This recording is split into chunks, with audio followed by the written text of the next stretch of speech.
May quá mọi người ơi, sáng hôm nay trời đẹp cho nên mình sẽ khám phá Shangri-La thoải mái hơn. Và Linh sẽ đón xe buýt để đến tu viện Son Giang Linh, một trong những tu viện nổi tiếng về Phật giáo Tây Tạng ở Shangri-La hay là của tỉnh Vân Nam luôn ha. Và Linh đang đứng trước cái cổng vào của phố cổ Du Kheong, độc nhất Tông. Và cái trạm xe buýt ở ngay phía trước cái lối vào trấn cổ. Mình sẽ chờ xe buýt để đi đến tu viện. Thật là tuyệt vời khi thời tiết đẹp như thế này. Linh đã lên được xe buýt rồi đây. Xe buýt số 3 từ trấn cổ ở Shangri-La để đi đến tu viện ha. Và chỉ có 2 tệ thôi mọi người.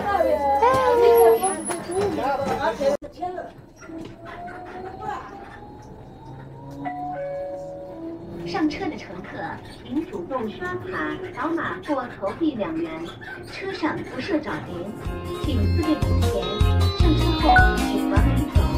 Mình đã đến được cổng trước của tu viện Son Giang Linh ha. Và chỉ cách thành phố trung tâm của Shangri-La 5 km thôi là mình đã đến được nơi rồi.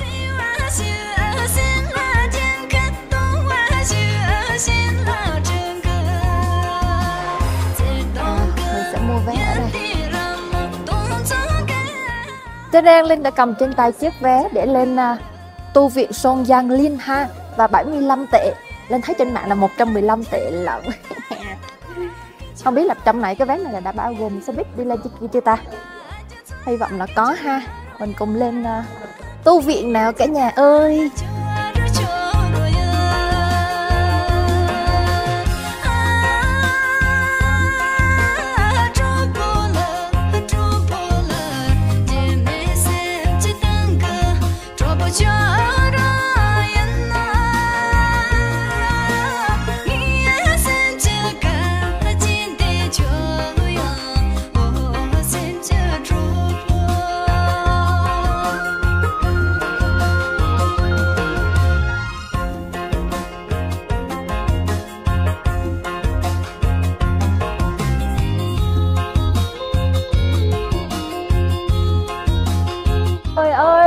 Thật là đã với lại cái khung cảnh này nha mọi người, vô cùng hùng vĩ luôn. Và tu viện nằm trên một ngọn đồi.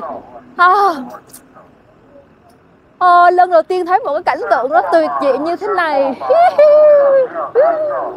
I'm so happy to see this spectacular monastery on the hill. It's so amazing. Yeah. 湖的话，现在今年是游览不了了。呀，谢谢呀。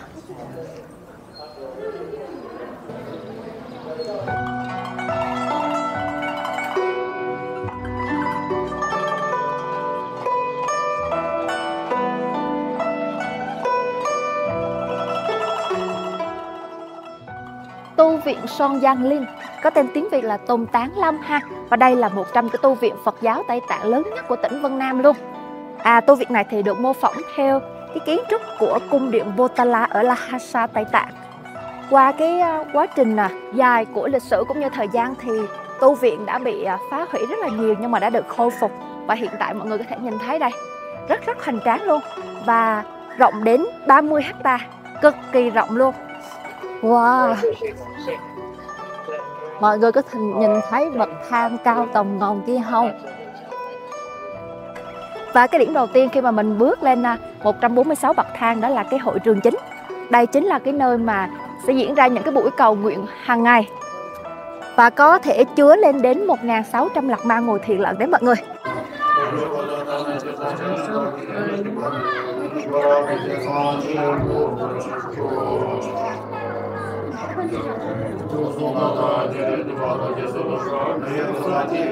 Bây giờ mình sẽ vào trong hội trường chính để cùng chiêm ngưỡng cái kiến trúc cũng như cái không gian ở đây ha.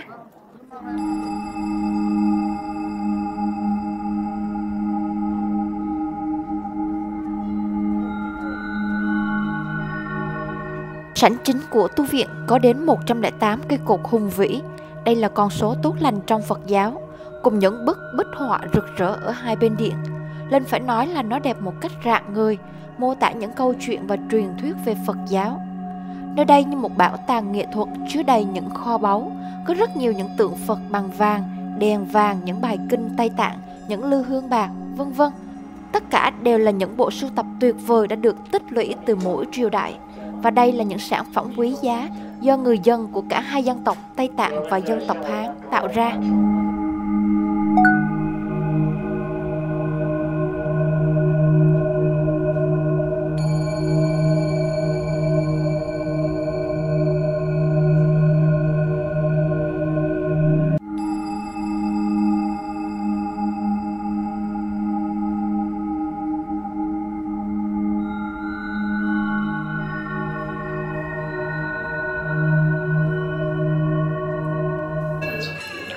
Mọi người hãy lặng nghe tiếng chim nè.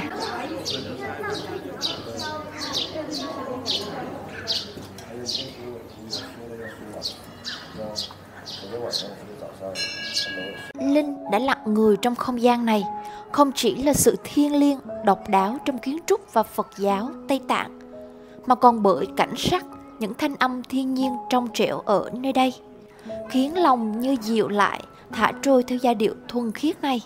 Linh đã cảm thấy biết ơn cuộc đời vô cùng đã cho mình được đặt chân đến một nơi thật diệu kỳ.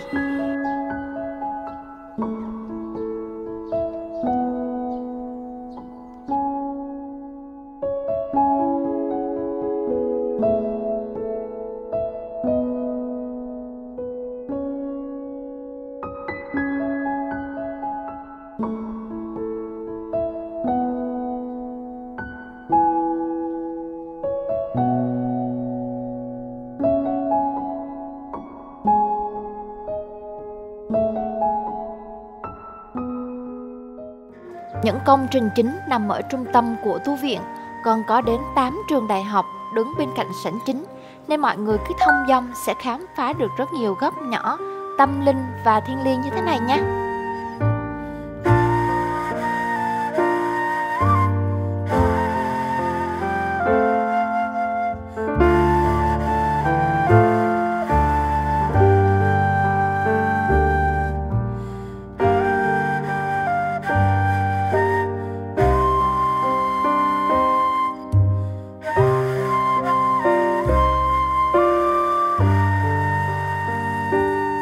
Để ghi lại những khoảnh khắc tuyệt diệu tại tu viện Son Giang Linh hay Shangri-La thì không thể nào thiếu những bộ trang phục truyền thống của người Tây Tạng.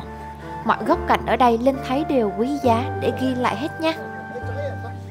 Tu viện không chỉ là nơi linh thiêng với những gian chùa nhỏ, mà đây còn là nơi sinh hoạt và là nơi tu tập của rất nhiều nhà tu hành. Và bên cạnh tu viện thì có một ngôi làng nhỏ rất là đáng yêu, và Linh đang len lỏi trong làng để có thể xem cách người dân sinh hoạt cũng như cái kiến trúc của ngôi làng nhỏ này ha.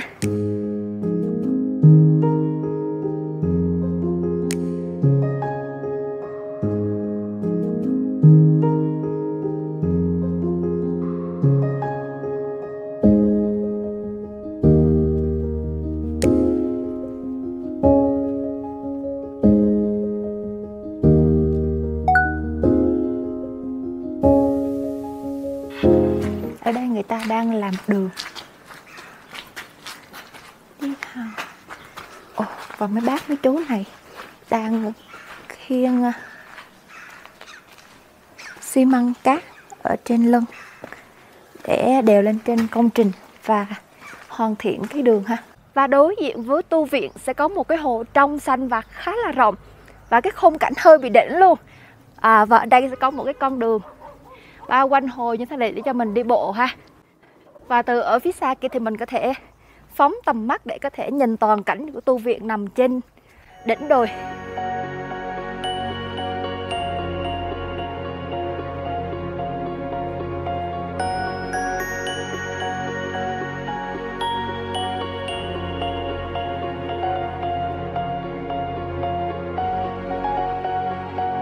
Cái cung đường mà để đi hết một vòng hồ hơi bị xa luôn. Mà Linh đi đến đây, đến 1/3 của hồ rồi mà vẫn chưa được nhìn thấy cái tu viện. Chắc mình phải đi ra chính giữa thì mới thấy được ha.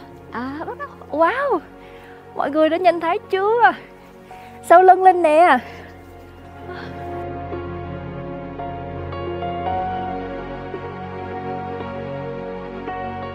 Trước cái khung cảnh quá đổi nên thơ và hùng vĩ thế này, Linh đã dừng chân để chụp cho mình những bức hình thật đáng nhớ. Và một sự cố xảy đến, và đúng là sự kiện này đáng nhớ vô cùng.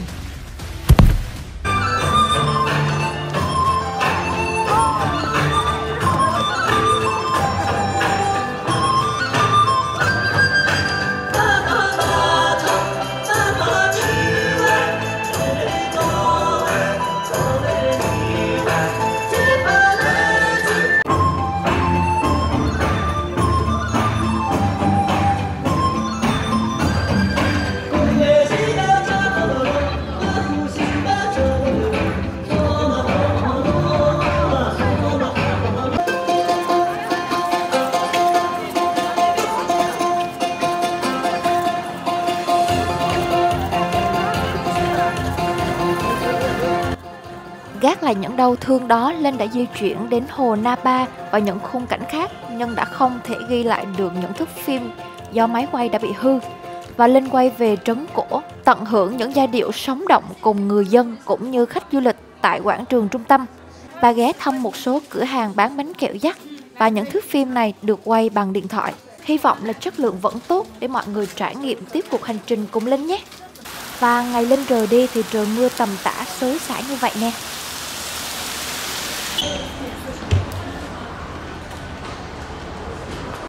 Linh đã lên xe buýt và bây giờ mình sẽ di chuyển về Lệ Giang ha.